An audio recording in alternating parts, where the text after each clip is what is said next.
Hello, a very good morning to all of you. Welcome to my channel NG Medicals. In this video, we are going to see another obstetrical emergency topic that is inversion of uterus. तो इससे पहले हम लोगों ने कई सारी चीज़ें discuss की हैं और आज हम उसका नेक्स्ट टॉपिक डिस्कस करेंगे कि इन्वर्जन ऑफ यूट्रस होता क्या है। तो सबसे पहले इन्वर्जन का मीनिंग क्या होता है ये मैं आपको बता देती हूँ। इन्वर्जन का मतलब है इनसाइड आउट, कोई भी ऐसी चीज़ जो बाहर निकल आई जिसको अंदर होना चाहिए था। ठीक है, किस चीज़ की हम यहाँ पे बात कर रहे हैं? We are talking about the uterus. तो as we all know that कि uterus is the reproductive organ जो कि आपका इंटरनल रिप्रोडक्टिव ऑर्गन के अंदर में आ रहा है। तो इंटरनल का मतलब क्या है कि वो बॉडी के अंदर है, राइट। लेकिन प्रॉब्लम यहाँ पे क्या हो रही है? इन्वर्जन हो रहा है। इन्वर्जन का मतलब क्या है कि वो रिप्रोडक्टिव ऑर्गन जो कि आपका यूट्रस है, जहाँ पे उसको प्लेस होना चाहिए था वो वहाँ से डिस्प्लेस होकर के बॉडी से बाहर आ रहा है, पार्शियली और कंप्लीटली। चाहे वो थोड़ा सा निकल रहा हो, चाहे वो कंप्लीटली बाहर आ रहा हो, that is under the inversion of uterus. अब क्वेश्चन ये उठता है कि आप सोच रहे होंगे कि भाई इन्वर्जन ऑफ यूट्रस में भी यूट्रस बाहर आ रहा है और यूट्राइन प्रोलैप्स में भी यूट्रस बाहर आ रहा है, राइट। तो क्या डिफरेंस है दोनों में? तो मैं आपको डिफरेंस बता देती हूँ। यूट्राइन प्रोलैप्स में भी यूट्रस बाहर आ जाता है, ठीक है, वजाइना के बाहर निकल आता है, लेकिन वो आपका ओल्ड एज में होता है। क्यों होता है? क्योंकि उसमें मसल्स वीक हो रही हैं। अब आप इसको देखो, ये है आपका यूट्राइन प्रोलैप्स। क्यों हुआ ये? क्योंकि इसमें मसल्स वीक हो गए। जो मसल्स यूट्रस को, जो लिगामेंट्स यूट्रस को पकड़े हुए थे स्ट्रांगली और अपनी जगह पे प्लेस किए हुए थे, लेकिन प्रॉब्लम यहाँ पे क्या हुई? जैसे जैसे एज बढ़ी वैसे वैसे ये लिगामेंट्स और ये मसल्स वीक हो गए और एज की वजह से, ओल्ड एज में, ये यूट्रस बाहर आ गया। ओके, लेकिन इन्वर्जन एक तरह की ऑब्स्टैटिकल इमरजेंसी है। और ऑब्स्टैटिक मीन्स क्या होता है? ऐसी इमरजेंसी जो कि ड्यूरिंग प्रेगनेंसी भी हो सकती है, ठीक है, ड्यूरिंग डिलीवरी भी हो सकती है और जस्ट आफ्टर डिलीवरी भी हो सकती है, ठीक है। तो यहाँ पे क्या प्रॉब्लम हो रही है? ऐसी प्रॉब्लम हो रही है जो कि third stage of the labour में हो रही है, मतलब at the time of the placenta expulsion, placenta की डिलीवरी के टाइम पे हो रही है, ठीक है। इसीलिए हम इसे ऑब्स्टैटिकल इमरजेंसी में काउंट कर रहे हैं। आई थिंक आपको इतना क्लियर हुआ होगा। चलिए हम लोग नेक्स्ट देख लेते हैं थोड़ा सा। अब स्टेजेस की बात की है तो स्टेजेस थोड़ी सी डिस्कस कर लेते हैं, आगे के लिए हमारे समझने में ईजी रहेगा, ठीक है। अगर एक प्रेगनेंसी की बात करो तो एक प्रेगनेंसी जो है वो पूरी 15 घंटे में या 16 घंटे में कंप्लीट हो जानी चाहिए, ठीक है। अगर एक प्रेगनेंसी 18 घंटे या उससे ज़्यादा ले रही है तो हम लोग उसे एबनॉर्मैलिटी मानेंगे। ओके, तो क्या लगता है ये 15 घंटे क्यों लग रहे हैं? क्योंकि आपकी जो ये डिलीवरी का प्रोसेस है वो 4 पार्ट्स में डिवाइड है और आप इसे बोल सकते हो कि 4 स्टेजेस में डिवाइड है। Stage 1, 2, 3 and 4। फोर्थ स्टेज को हटा दो, डिलीवरी का प्रोसेस आपके 3 स्टेज में डिवाइड है, ठीक है। पहली स्टेज में जो आपका सर्विक्स होता है वो पूरी तरह से खुल जाता है, ठीक है। दूसरी स्टेज में बेबी बाहर आ जाता है, तीसरी स्टेज में प्लासेंटा बाहर आ जाता है। और ये जो इन्वर्जन ऑफ यूट्रस है ये कब हो रहा है? Third stage of the labour में हो रहा है, जिस टाइम पे प्लासेंटा के बाहर निकलने का टाइम आ रहा है। क्यों हो रहा है, कैसे हो रहा है, वो हम लोग आगे देखेंगे। ओके, फर्स्ट हम देख लेते हैं इंट्रोडक्शन पार्ट। तो सबसे पहले ये एक तरह की रेयर कंडीशन है। रेयर कंडीशन क्यों है उसका रीज़न आप यहाँ पे देख सकते हो। अगर आप इंसिडेंस रेट को देखोगे तो 20,000 प्रेगनेंसी में कोई एक ही केस आपको ऐसा मिलेगा जिसमें आपको इन्वर्जन ऑफ यूट्रस देखने को मिल सकता है। इसीलिए इसको हम रेयर कंडीशन मान रहे हैं। रेयर है बट डेंजरस है। डेंजरस क्यों है? क्योंकि इसमें मदर की डेथ के हाई चांसेस हो जाते हैं। अब सिंपल सी चीज़ है, प्लासेंटा बाहर नहीं आ पाया और पूरा यूट्रस वजाइना से बाहर आ गया तो क्या मदर की डेथ के चांसेस नहीं हो जाएंगे? क्या मदर को एक्सेसिव ब्लीडिंग नहीं होगी? क्या मदर सेप्टिक शॉक में या हाइपोवॉल्यूमिक शॉक में नहीं जा सकती है ना? तो ये सारी चीज़ें इसमें हो सकती हैं, ठीक है। इसके अलावा अगर आप देखो तो इसमें क्या हो रहा है, ये एक थ्रेटनिंग, लाइफ थ्रेटनिंग कंडीशन है। आप इसे कॉम्प्लिकेशन भी कह सकते हो क्योंकि इसमें मदर की जान का खतरा है, ठीक है। कब हो रहा है? Third stage of the labour में, जब प्लासेंटा के बाहर निकलने का टाइम आ रहा है। ओके ये या तो एक्यूट होगा या तो ये कंप्लीट होगा, ठीक है। आप इसे क्रोनिक भी बोल सकते हो। एक्यूट का मतलब पार्शियल होता है कि एक यूट्रस बाहर तो निकला लेकिन पूरी तरह से वजाइना से बाहर नहीं निकला, और एक यूट्रस पूरी तरह से वजाइना से बाहर निकल गया, ठीक है।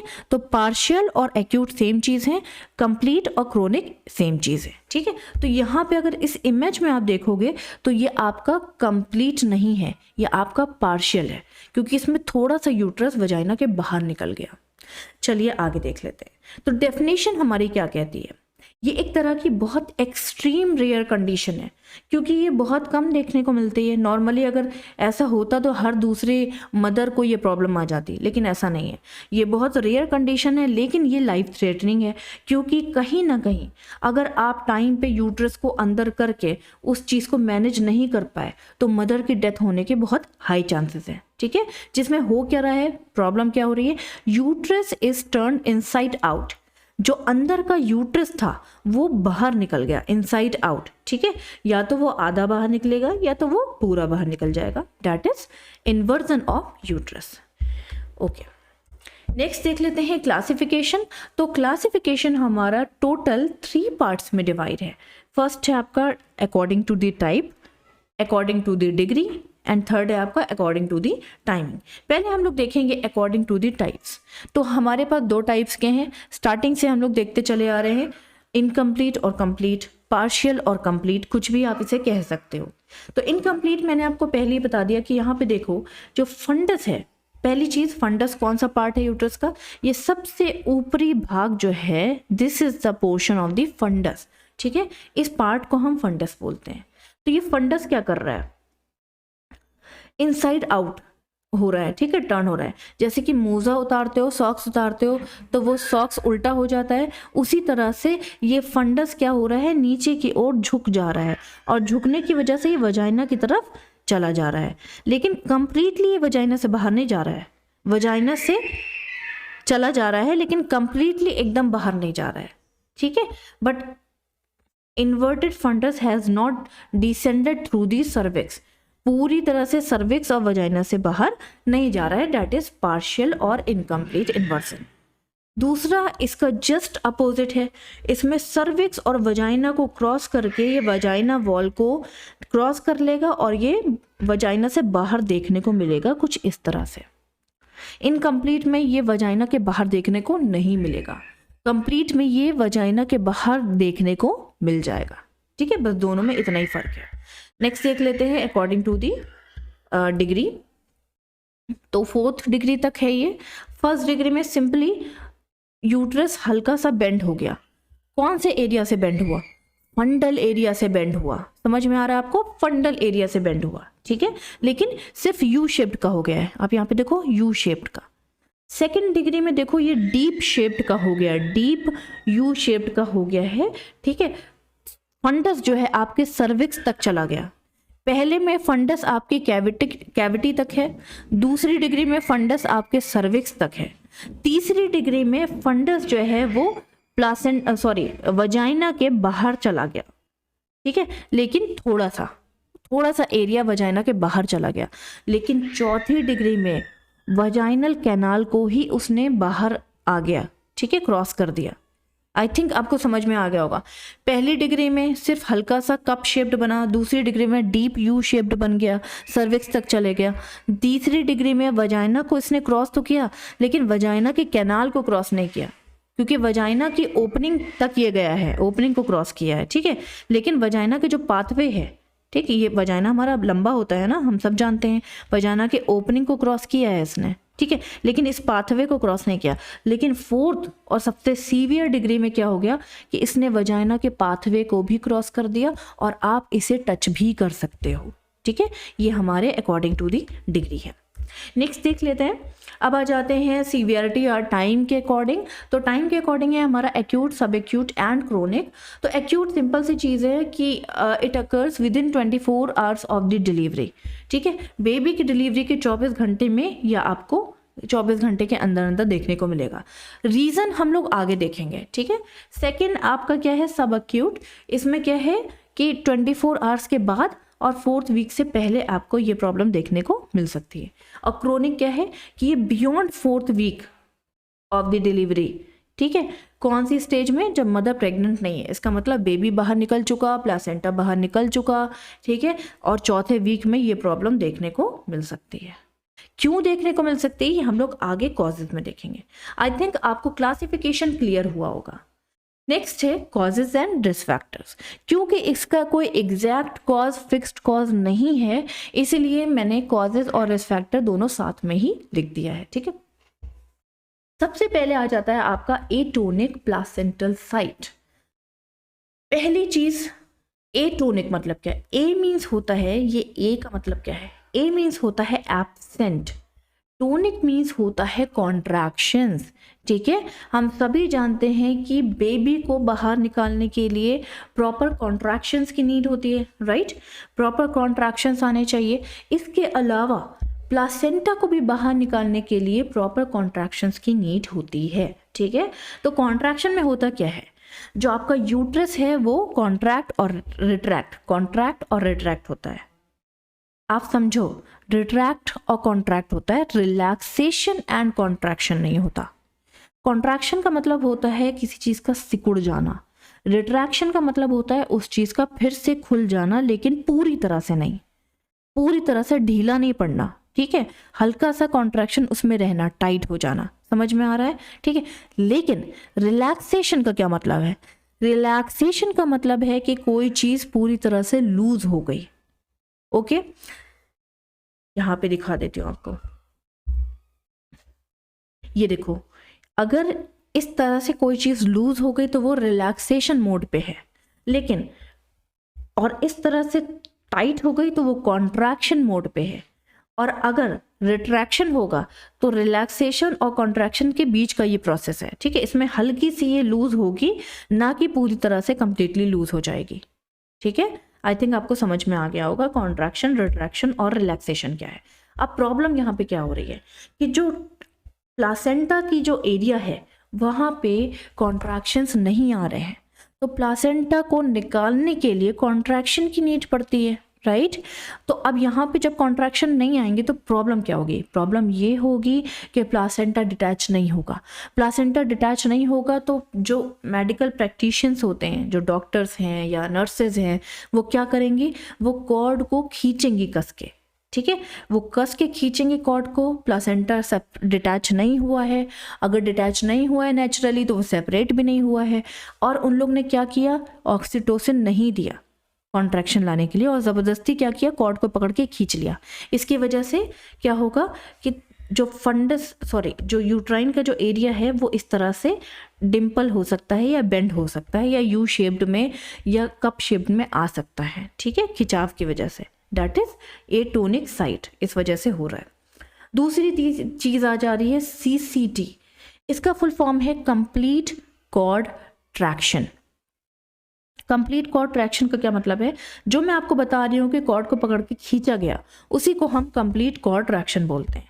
तो जब आपका यूट्रस आटोनिक हो गया, यूट्रस में कॉन्ट्रैक्शन आ ही नहीं रहे, रिलैक्सेशन मोड में हो गया है, तो उन लोग ने क्या किया? प्लासेंटा को निकालने के लिए कॉर्ड को पकड़ के खींचा। उसी प्रोसीजर को हम लोग कंट्रोल कॉर्ड ट्रैक्शन यानी CCT बोलते हैं, ठीक है।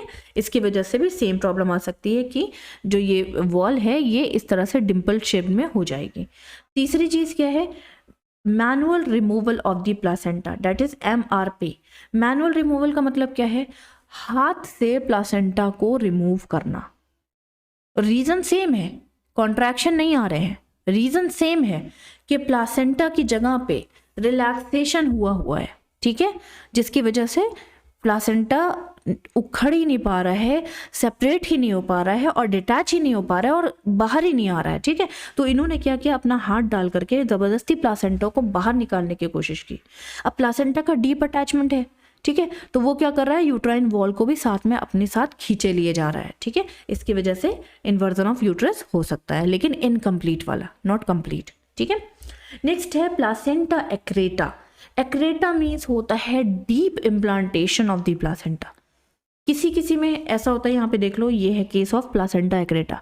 यहाँ पे प्लासेंटा का जो इम्प्लांटेशन और अटैचमेंट है वो डीपली है, बहुत ज़्यादा डीप अटैचमेंट है। अब सिंपल सी चीज़ है, कोई चीज़ अगर डीपली अटैच्ड है और यूट्रस उसको नेचुरली अपनी तरफ से उखाड़ नहीं पा रहा है, अपने आप से सेपरेट नहीं कर पा रहा है, तो आप उसे मैनुअली खींचने की कोशिश करोगे, मैनुअली निकालने की कोशिश करोगे, जिसकी वजह से डीप अटैचमेंट की वजह से यूट्रस की जो वॉल है वो भी डिम्पल्ड हो जाएगी और नीचे की ओर इन्वर्ट हो जाएगी। That is inversion of uterus. ठीक है। इसके अलावा शॉर्ट कॉर्ड की अगर बात करें, कॉर्ड छोटी है तो हर एक चीज़ का टाइम होता है। डिलीवरी आपकी 15 घंटे की ज़रूर है, लेकिन हर एक स्टेज अपना अपना टाइम लेती है। अब मान लो पहली स्टेज जो है आपकी, जो पहली बार मदर बनी है, उसमें वो 12 घंटे लेती है, यानी कि स्टेज 1 जिसमें सर्विक्स पूरी तरह से खुल जाना चाहिए। ठीक, तो सर्विक्स क्या है? ये वाला एरिया आपका सर्विक्स है, ये रास्ता होता है। ठीक है, यूट्रस का नीचे वाला पार्ट और वजाइना के ऊपर वाला पार्ट सर्विक्स है। अब कोई भी बेबी बाहर तभी निकलेगा जब ये सर्विक्स ओपन हो जाएगा। तो सर्विक्स 10 सेंटीमीटर ओपन होता है। ठीक है, टोटल 10 सेंटीमीटर ओपन होने में सर्विक्स पता है 12 घंटे लगा देता है। ठीक है, तो फर्स्ट स्टेज आपकी 12 घंटे की है। ओके, सेकेंड स्टेज में बेबी बाहर आ रहा है। ठीक, सेकेंड स्टेज में आपका बेबी बाहर आ रहा है 2 से 2.5 घंटा। ठीक है, थर्ड स्टेज में आपका प्लासेंटा बाहर आ रहा है।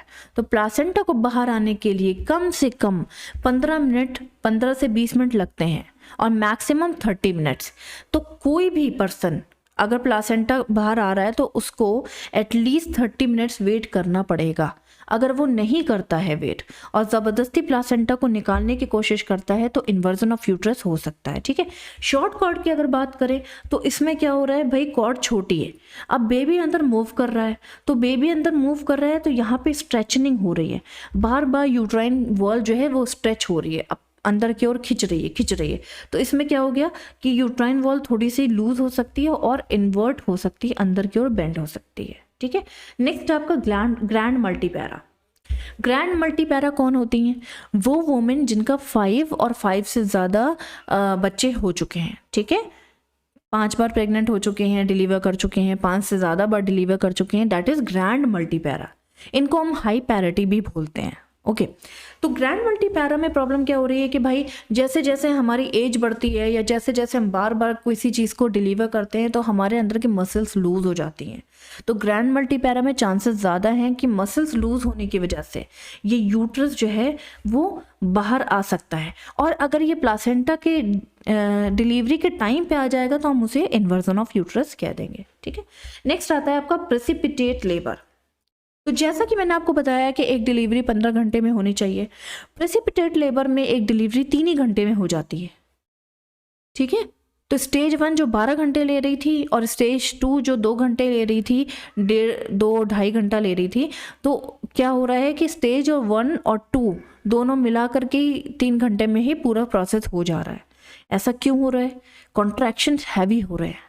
ठीक है, कॉन्ट्रैक्शन हैवी होने की वजह से क्या हो रहा है कि यूट्रस की वॉल पे बहुत प्रेशर पड़ रहा है।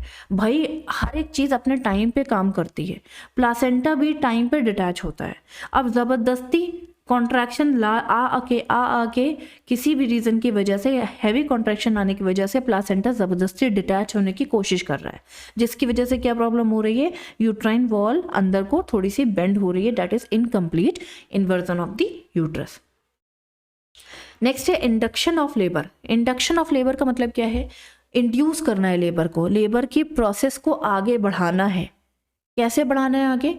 ऑक्सीटोसिन देके आप बढ़ा सकते हो। ठीक है, मतलब ऐसी कई सारी चीज़ें देके बढ़ा सकते हो जिससे कि कॉन्ट्रैक्शन हैवी आ जाए। तो हैवी कॉन्ट्रैक्शन की वजह से, बहुत ज़्यादा ओवरडोज देने की वजह से क्या हो रहा है कि बहुत ज़्यादा स्ट्रेचनिंग बढ़ रही है प्लासेंटा में। ठीक है, बहुत ज़्यादा कॉन्ट्रैक्शन बढ़ रहे हैं और इसको स्ट्रेच करने की वजह से यूट्राइन वॉल अंदर की ओर बेंड हो रही है। इसके अलावा फंडली इम्प्लांटेड प्लासेंटा।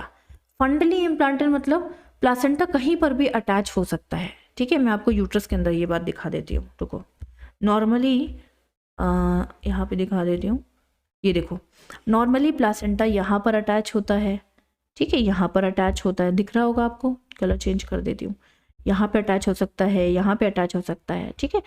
तो अगर प्लासेंटा यहाँ पे अटैच हो गया तो सिंपल सी चीज़ है, डिलीवरी के टाइम पे पूरा का पूरा प्रेशर फंडस पे जा रहा है। अगर साइड में अटैच है तो कम चांसेस हैं कि ये चीज़ अंदर की ओर बेंड हो जाए, लेकिन ऊपर को अटैच है तो ज़्यादा चांसेस हैं कि स्ट्रेचनिंग की वजह से या ओवर स्ट्रेचनिंग की वजह से फंडस जो है वो नीचे की ओर बेंड हो जाए। ओके, समझ में आ रहा है? आई थिंक आपको क्लियर हो गई होगी ये बात। नेक्स्ट देख लेते हैं कॉज इसका। नेक्स्ट कॉज है फंडली इम्प्लांटेड हो गया, प्रीवियस हिस्ट्री, जो प्रीवियस कॉज हुआ था वो रिपीट हो गया, ठीक है। इसके अलावा क्रीड मैन्यूवर, देखो क्रीड मैन्यूवर क्या है, ये एक तरह का प्रोसीजर है। इसमें हम लोग क्या करते हैं कि मसाज करते हैं। कहाँ पे मसाज करेंगे? फंडल एरिया के नीचे मसाज करेंगे, या आप कह सकते हो कि यूरिनरी ब्लैडर के ऊपर मसाज करेंगे। ये हम क्यों करते हैं, क्वेश्चन ये उठता है। इसलिए करते हैं क्योंकि डिलीवरी के टाइम पे या प्लासेंटा की डिलीवरी के टाइम पे मदर को अगर यूरिन पास करना है तो हम उसे फंडस को मसाज करके यूरिन मदर को पास करवा देते हैं, ठीक है। कैथेटर के भी डालते हैं और फंडल मसाज करके यूरिन को पास करवा देते हैं, ठीक। अब इस फंडल मसाज के दौरान अगर आपने एक्सेसिव फंडल मसाज कर दिया, ठीक है, प्रेशर दे दिया, ठीक, और आपने गलत जगह पे फंडल मसाज कर दिया, गलत जगह पे ये प्रोसीजर कर दिया, तो जेंटली करना चाहिए। देखो यहाँ पे लिखा हुआ है, आराम से करना चाहिए। अगर आपने बहुत ज़्यादा प्रेशर दे दिया तो फंडस क्या हो सकता है, फंडस जो है, फंडस पे प्रेशर जा सकता है और फंडस थोड़ा सा बेंड हो सकता है, ठीक। तो ये रीज़न था आपका सारे इन्वर्जन ऑफ यूट्रस का। नेक्स्ट आ जाते हैं पैथोफिजियोलॉजी। तो पैथोफिजियोलॉजी क्या बताती है, किसी भी ईटियोलॉजी की वजह से या रिस्क फैक्टर्स की वजह से कहीं ना कहीं क्या हो रहा है, जो यूट्राइन वॉल है वो प्रोलैप्स हो रही है, नीचे की ओर थोड़ी सी बेंड हो रही है। मैंने आपको रीज़न सारे बता दिए हैं, हर रीज़न की वजह से थोड़ी सी भी बेंड हो सकती है, ठीक है। और सर्विक्स तो कंप्लीटली खुला ही हुआ है, डायलेटेड है, क्योंकि बेबी की डिलीवरी हो चुकी है, ठीक है। अब क्या हो रहा है कि किसी भी रीज़न की वजह से यहाँ पे यूट्रस रिलैक्स मोड में आ गया। डिफरेंस समझो, डिफरेंस समझो।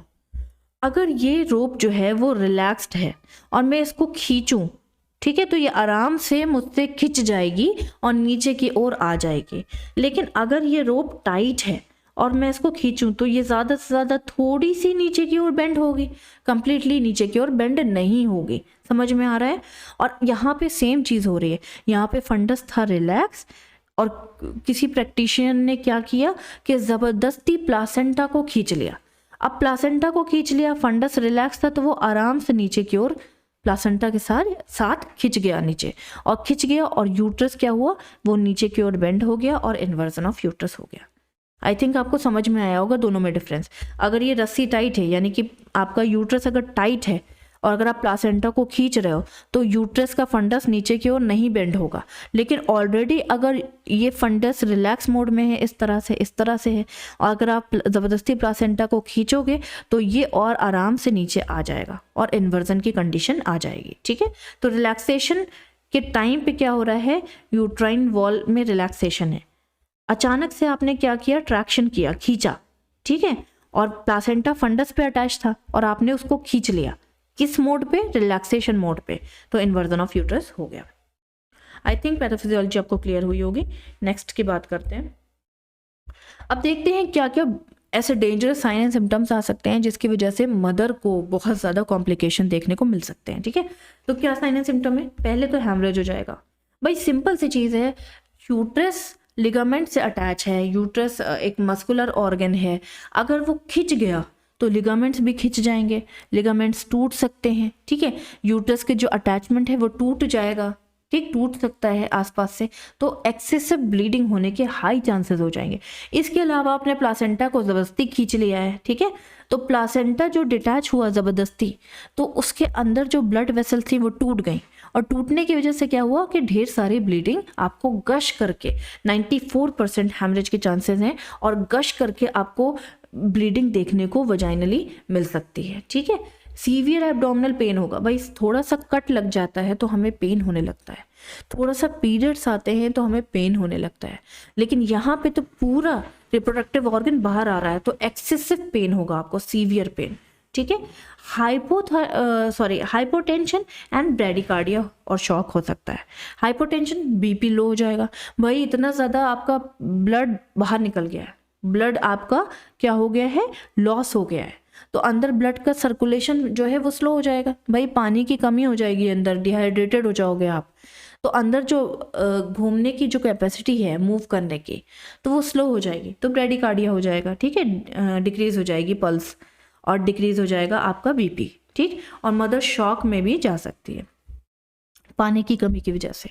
ओके, यूट्राइन का जो फंडस है वो आपको पैल्पेट नहीं कर पाओगे। जिस जगह पे फंडस होना चाहिए, मान लो यहाँ पे फंडस होना चाहिए, ठीक है, प्लासेंटा की डिलीवरी के टाइम पे, या मान लो यहाँ पे फंडस होना चाहिए, तो आप उसको पैल्पेट नहीं कर पाओगे। क्यों? सिंपल सी चीज़ है, फंडस नीचे बेंड हो गया है, अब आपको फंडस नीचे देखने को मिलेगा ना कि ऊपर, ठीक है। मास इन दी वजाइना और वजाइनल एग्जामिनेशन, ठीक है, जब आप वजाइनल एग्जामिनेशन करोगे तो आपको मास देखने को मिलेगा अगर कंप्लीट बेंडिंग हुई है तो, कंप्लीट इन्वर्जन हुआ है तो, ठीक है। इसके अलावा वजाइनल ब्लीडिंग देखने को मिलेगी, मैं आपको बता चुकी हूँ। लम्प इन दी वजाइना मतलब फ्लूइड से भरा हुआ कुछ मांस का टुकड़ा, that is lump in the vagina देखने को मिल सकता है। एब्डोमेन टेंडर हो जाएगा, टाइटनेस हो जाएगा। कौन सी टाइटनेस हो जाएगी? लोअर एब्डोमेन में टाइटनेस हो जाएगी, क्योंकि सारा पार्ट निकल के नीचे की ओर आ गया है, तो नीचे का एब्डोमेन भर गया है, ठीक है, तो वो टाइट हो जाएगा। Okay, absence of uterine fundus, और ये तो हो गया, ठीक, 2 बार लिख दिया मैंने। आई थिंक आपको क्लियर हुए होंगे सारे साइन एंड सिम्टम्स। आगे देख लेते हैं, डायग्नोस्टिक इवैल्यूएशन देख लेते हैं। तो भाई कोई मदर का इन्वर्जन ऑफ यूट्रस हुआ है तो तुम उससे हिस्ट्री कलेक्शन तो करने नहीं लगोगे कि भाई हाँ बताइए क्या हुआ था, प्रीवियस हिस्ट्री आपकी थी कि नहीं थी, भाई क्या हुआ, कितने बच्चे हैं आपके, वो वहाँ मर रही है और तुम हिस्ट्री कलेक्शन कर रहे हो, ऐसा तो नहीं हो सकता, ठीक है। तो सबसे पहले आपको क्या करना है, जल्दी से वजाइनल एग्जामिनेशन करना है, इसमें आपको पता चल जाएगा कि भाई चीज़ बाहर आ गई है, या नहीं भी आई है तो आप थोड़ा पैल्पेट करके देखोगे तो आपको लगेगा कि लोअर एब्डोमेन या शायद वजाइना के अंदर, कैनाल के अंदर आपको देखने को मिल भी सकता है, ठीक है। और जितनी भी ब्लीडिंग है वो आपको गश करके देखने को मिल सकती है आराम से, ठीक। इसके अलावा पेन, बहुत ज़्यादा पेन कि वो उस चीज़ को मदर चाहेगी कि उस चीज़ को मैं बाहर निकाल दूँ, क्योंकि उसको बहुत पेन हो रहा है। नॉर्मली डिलीवरी में भी तो यही होता है ना कि पेन जब आते हैं तो मदर को पुश डाउन करने का मन करता है, ठीक, ताकि मैं जल्दी से इस चीज़ को, जो भी मुझे पेन कर रहा है, इसको मैं बाहर निकालूं और मुझे पेन से रिलीफ मिल जाए। इसीलिए प्रेगनेंसी में कहा जाता है कि पेन होना बहुत ज़रूरी है। जितना ज़्यादा पेन होगा उतना ही स्ट्रांगली मदर पुश डाउन कर पाएगी, उस चीज़ को बाहर निकालने की कोशिश करेगी। तो सेम चीज़, उसको इतना पेन हो रहा है तो वो क्या करेगी, उसको पुश डाउन करके बाहर निकालने की पूरी तरह से कोशिश करेगी, ठीक है। इसके अलावा शॉक के सिम्टम आपको देखने को मिल सकते हैं। इससे रिलेटेड आपको डिहाइड्रेशन मदर का देखने को मिल सकता है, लिप्स एकदम ड्राई हो जाएंगे, टंग आपको वाइटिश कोटिश वाइट कलर की देखने को मिलेगी, क्योंकि पानी की कमी हो रही है। बीपी इसका एकदम गिरता चला जाएगा, लो होता चला जाएगा, पल्स रेट हमेशा लो होती चली जाएगी, तो वो साइन ऑफ शॉक हो जाएगा, ठीक है। फंडस की डिम्पलिंग देखने को मिल सकती है, देखने को नहीं, अल्ट्रासाउंड कराने का टाइम नहीं है, जब आप अंदर हाथ डालोगे तो आपको डिम्पलिंग ऑफ द फंडस इस तरह से फील होने को मिल सकती है, ठीक है। इसके अलावा फंडस आपको फील नहीं होगा जब आप एब्डोमिनल एग्जामिनेशन करोगे। इसके अलावा अगर वजाइना से देखोगे तो इस तरह से मांस का टुकड़ा देखने को मिलेगा, जो कि आपको पर्पल पियर शेप्ड का मांस देखने को मिल सकता है, जो कि वजाइना से बाहर आप देख सकते हो। तो so next we are going to see the management, ठीक है। मैनेजमेंट देख लेते हैं अब हम लोग। तो सिंपली मैनेजमेंट में सबसे पहले आपके पास एक पेशेंट है जिसको यूट्राइन इन्वर्जन हो गया, राइट। तो सबसे पहले उसका ब्लड लॉस हो रहा होगा बहुत ज़्यादा ही, तो आपको क्या देखना है, मोस्ट इम्पॉर्टेंट, कि कहीं इतना ज़्यादा ब्लड लॉस ना हो जाए कि मदर शॉक में चली जाए, ठीक है। तो उसके लिए आपको करना क्या होगा, आपको सीधे सीधे रिससिटेशन करना होगा, ठीक है। आईवी फ्लूइड्स देना होगा, ब्लड का अरेंजमेंट करके रखना होगा, राइट, जिससे कि आप टाइमली सब कुछ दे पाओ। ओके, तो आपको आईवी लाइन सेट कर देनी थी, जो कि आपने कर दी होगी, ठीक है। तो आपको क्या करना है, बोलस रिप्लेसमेंट, यानी कि बहुत तेज रिप्लेसमेंट करना है, बहुत फास्ट रिप्लेसमेंट करना है। तो किस चीज़ का रिप्लेसमेंट आप कर सकते हो, ब्लड ट्रांसफ्यूजन आप कर सकते हो, ठीक है, डेक्सटोज सलाइन आप दे सकते हो, और मॉर्फिन सल्फेट भी आप दे सकते हो IM। तो अगर आपको ब्लड ट्रांसफ्यूजन देना है तो उससे क्या फ़ायदा होगा, डिहाइड्रेशन से बचेगा इंसान या वुमेन आप कह सकते हो। इसके अलावा उसको कह सकते हो हाइपोवॉल्यूमिक शॉक से वो बचेगी, डेक्सटोज हम क्यों देंगे? डेक्सटोज क्या करता है, ये हेल्प करता है ताकि आप क्या कर सको, लाइक आपका बीपी इतना ज़्यादा बिलो ना हो जाए, इतना ज़्यादा लो ना हो जाए कि हार्ट अटैक आने के चांसेस बढ़ जाएं। ठीक है, तो हार्ट अटैक आने से या शॉक की कंडीशन से बचाने के लिए क्या करना होगा, डेक्सटोज देना होगा। उससे क्या होगा, इंक्रीज द बीपी को हाइपो में जाने से बचाएगा। ठीक है, अगर आप डेक्सटोज नहीं दोगे तो कार्डियक के पास भी ब्लड सर्कुलेशन डिक्रीज हो जाएगा और आपके ब्रेन के पास भी ब्लड सर्कुलेशन डिक्रीज हो जाएगा। अगर कार्डियक के पास ब्लड सर्कुलेशन कम हो गया तो कार्डियोजेनिक शॉक भी हो सकता है और कार्डियक अरेस्ट भी हो सकता है। ठीक है, और अगर ब्रेन के पास डिक्रीज हो गया तो आपको ब्रेन की वजह से सीजर्स भी आ सकते हैं और शॉक में तो जा ही रहा है इंसान। आई थिंक आपको ये वाला मैनेजमेंट क्लियर हुआ होगा। ये 3 चीज़ें आप दोगे। मॉर्फिन का काम है कि वो पेन को डिक्रीज करने के लिए फंक्शन करती है। तो मदर को बहुत एक्सेसिव पेन की वजह से बहुत डिस्कम्फर्ट है और बहुत प्रॉब्लम है, उसको डिक्रीज करने के लिए, पेन को डिक्रीज करने के लिए मॉर्फिन दे देंगे। ठीक है, इसके बाद आपको क्या करना है, प्रोसीजर्स फॉलो करनी है। ऐसे प्रोसीजर्स जो यूट्रस को पहले की तरह अपने प्लेस में रखने के लिए या ले जाने के लिए हेल्प करेंगे। ओके, तो हम क्या कर रहे हैं नेक्स्ट में, यूट्राइन रिप्लेसमेंट। तो 2 प्रोसीजर हम फॉलो कर सकते हैं। पहला प्रोसीजर है आपका जॉनसन्स मेथड। ठीक है, पहले हम ये फॉलो करेंगे फिर दूसरा प्रोसीजर देखेंगे। तो चलिए देख लेते हैं जॉनसन्स मेथड क्या है।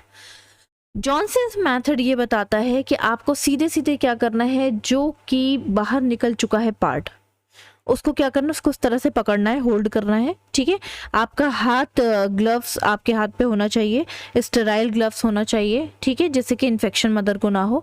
ओके, तो आपने क्या किया, इस तरह से पहले इसको पकड़ा, फिर उसको अंदर पुश किया। अंदर पुश करने के बाद आपको उसी टाइम पे अपने हाथ को फिस्ट बना लेना है, यानी मुट्ठी बना लेना है। क्यों बना रहे हैं हम फिस्ट, क्यों हम मुट्ठी बना रहे हैं? इसलिए बना रहे हैं क्योंकि आपका जो फंडस है, यूट्रस का ऊपर वाला पार्ट, वो डोम शेप्ड है। ठीक है, ऊपर से उठा हुआ है। तो आपको क्या करना है, फिस्ट जब आप बनाओगे तो आप उसको पहले की तरह डोम शेप्ड बना सकते हो, या डोम शेप्ड स्ट्रक्चर आप उसका मेंटेन कर सकते हो। तो आपने क्या किया, सबसे पहले आपने बाहर वाले पार्ट को पकड़ा, उसको अंदर पुश किया। ठीक है, दोनों साइड से अंदर पुश किया। पुश करने के बाद आपने फिस्ट बना ली, अपनी एक मुट्ठी बना ली और कंटिन्यू रखा इस प्रोसीजर को और फिस्ट को थोड़ा सा और अंदर की तरफ पुश किया। इससे क्या होगा कि यूट्रस का जो पुराना स्ट्रक्चर था वो पहले की तरह बन जाएगा। बनने के बाद आपको तुरंत अपना हाथ बाहर नहीं निकालना है। ध्यान से सुनिएगा, आपको हाथ बाहर नहीं निकालना है। क्यों नहीं निकालना है? देखिए, यूट्रस तो है रिलैक्सेशन मोड पे। अगर आप तुरंत अपना हाथ बाहर निकाल लोगे तो या तो पार्शियली फिर से इन्वर्टेड हो जाएगा या वो कंप्लीटली फिर से बाहर आ जाएगा। तो इससे प्रिवेंट करने के लिए आपको क्या करना पड़ेगा, आपको दूसरे हाथ से फंडल मसाज करना पड़ेगा। इसको हम लोग बाय मैनुअल कंप्रेशन भी बोलते हैं। इससे फायदा क्या होगा, क्यों कर रहे हैं?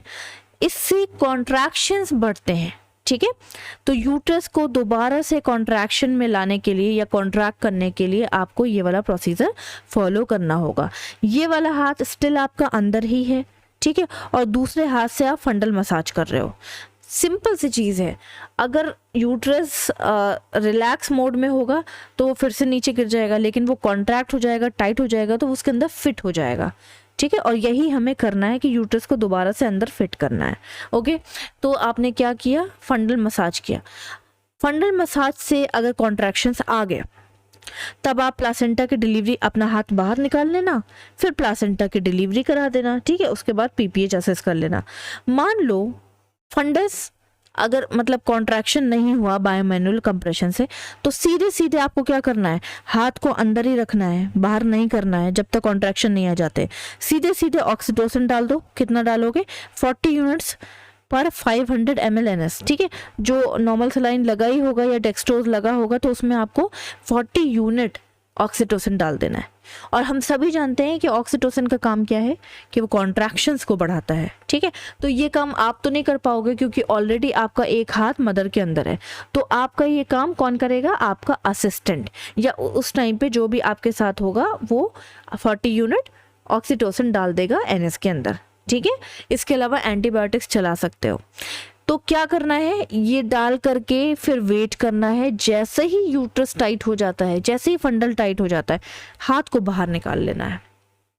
ओके, दूसरा क्या मेथड है, मान लो ये मेथड आपको नहीं करना है, दूसरा मेथड देख लेते हैं, ओ सुलिवान हाइड्रोस्टैटिक मेथड। पहली चीज तो ये बता दो कि ये एक साइंटिस्ट थे जिन्होंने ये मेथड निकाला है। हाइड्रो मीन्स होता है वाटर, ठीक है। तो सिंपल सी चीज़ है, इसमें हम लोग क्या करने वाले हैं, वाटर को अंदर डालने वाले हैं। ओके, इसमें क्या करेंगे हम लोग, वार्म सलाइन आपके पास होना चाहिए, ठीक है। इसके अलावा आपके पास होना चाहिए क्या, यहाँ पे देख लेते हैं, ये हो जाना चाहिए आपके पास vacuum with attachment of the catheter, ठीक है। ये दो चीज़ें आपके पास होनी चाहिए, वार्म सलाइन और वैक्यूम विद कैथेटर, ये इस तरह से बना हुआ आता है, ठीक। आपने क्या किया, सीधे सीधे इस वैक्यूम को फंडस पे टच किया, ठीक है। उसके बाद आपने क्या किया, एनएस का प्रेशर बढ़ा दिया। जैसे ही एनएस इस पे प्रेशर देगा तो बलून फुलाया है, कभी बलून फुलाया है, बिना फूला हुआ बलून एकदम सॉफ्ट होता है, एकदम रिलैक्स्ड होता है। जैसे ही आप उसमें एयर भरते हो वो टाइट हो जाता है और पीछे की तरफ बढ़ने लगता है। सेम चीज़ यूट्रस में भी होगी, जैसे ही इस पे प्रेशर पड़ेगा नॉर्मल सलाइन का तो ये पीछे की ओर भागेगा जैसे बलून भागता है, और अंदर की ओर क्या हो जाएगा, ये अंदर की ओर चला जाएगा, ठीक है। जैसे ये अंदर की ओर जाएगा आपको तब तक इसके अंदर एनएस डालते रहना है जब तक यूट्रस अपने पुरानी पोजीशन में ना आ जाए, इवन वो अपने पुराने स्ट्रक्चर में ना आ जाए। जैसा कि आप इस इमेज में देख सकते हो कि यहाँ पे पानी दिया जा रहा है, ठीक है, वाटर एनएस यहाँ पे डाला जा रहा है और यूट्रस अभी भी इस तरह से डिम्पल्ड है, ठीक है। फंडस इस तरह से अभी यू शेप्ड में है, लेकिन ये वाटर तब तक आप इंसर्ट करोगे जब तक फंडस डोम शेप्ड का नहीं हो जाता। ये काम करने के बाद आपको क्या करना है, ये काम करने के बाद सीधे सीधे आपको वजाइनल पैकिंग करनी है। वजाइना में गॉस पीस डाल देना है ताकि वाटर एकदम से बाहर ना आ जाए। थोड़े टाइम के लिए एनएस नॉर्मल सलाइन जो है वो आपके यूट्रस में रुका रहे ताकि यूट्रस अपने पुराने स्ट्रक्चर में आ जाए। मान लो इन दोनों मेथड से काम नहीं बनता है या दोनों मेथड फेल हो गए, इफ फेल्ड, ठीक है, ये मेथड फॉलो किया ये भी फेल हो गया, ये मेथड फॉलो किया ये भी फेल हो गया, तब आपको क्या करना है, ट्रिब्यूटोलाइन देना है, ठीक है, MgSO4 देना है, जनरल एनेस्थीसिया देना है, ठीक है। ट्रिब्यूटोलाइन आप क्यों दोगे, ताकि जो इन्फेक्शन है या कह सकते हो कि जो ब्रीदिंग डिफ़िकल्टी है, तो ब्रीदिंग डिफ़िकल्टी से मदर प्रिवेंट हो सके। जाहिर सी बात है इतना ज़्यादा उसके साथ ये प्रॉब्लम्स आ रही हैं तो उसके साथ वाइटल्स में भी चेंजेस आएंगे। अगर ब्रीदिंग डिफ़िकल्टी आएगी तो मदर की डेथ होने के या आप कह सकते हो शॉक में जाने के चांसेस बढ़ जाएंगे। तो आपको क्या करना है, ट्रिब्यूटोलाइन देना है ताकि मदर के लंग्स जो हैं वो एक्टिव रह सके, ठीक। MgSO4 हम क्यों देते हैं, MgSO4 इसलिए देते हैं ताकि कोई सीजर्स ना आए। इतना ज़्यादा फ्लूइड डिक्रीज हो गया है कि सीजर्स आने के चांसेस बढ़ गए हैं। और हम सभी जानते हैं ब्लड के अंदर, ब्लड जो है वो हमारा 92% फ्लूइड से मिलके बना हुआ है, ठीक है, वाटर से मिलके बना हुआ है। तो अगर वाटर की कमी हो जाएगी तो क्या हो जाएंगे, सीजर्स आने लगेंगे, झटके आने लगेंगे। तो सीजर से बचाने के लिए हम लोग क्या करेंगे, MgSO4 दे देंगे, ठीक है। फिर आपको जनरल एनेस्थीसिया दे देना है, लेप्रोटमी करनी है। लेप्रोटमी मतलब एब्डोमेन को कट करना है और उसके अंदर से यूट्रस को कट करके बाहर निकाल देना है, that is hysterectomy if needed. समझ में आ रहा है, आपको मदर को मरने नहीं देना है। यूट्रस अगर आप अंदर नहीं डाल पा रहे हो तो आपके पास लास्ट ऑप्शन बचता है कि एब्डोमेन पे कट लगा करके सिजेरियन करके यूट्रस को पूरा बाहर कट करके निकाल दो, दैट इज हिस्टेक्टमी। सो ये था आपका पूरा मैनेजमेंट। आई थिंक आपको क्लियर हुआ होगा पूरी टॉपिक। और ये है बिब्लियोग्राफी जहाँ से मैंने कंटेंट लिया है। Okay, so this is all about the obstetrical shock, that is the topic is uterine inversion. If you are having any doubt, please ask me in a comment box. Till then, bye bye, take care, have a nice day.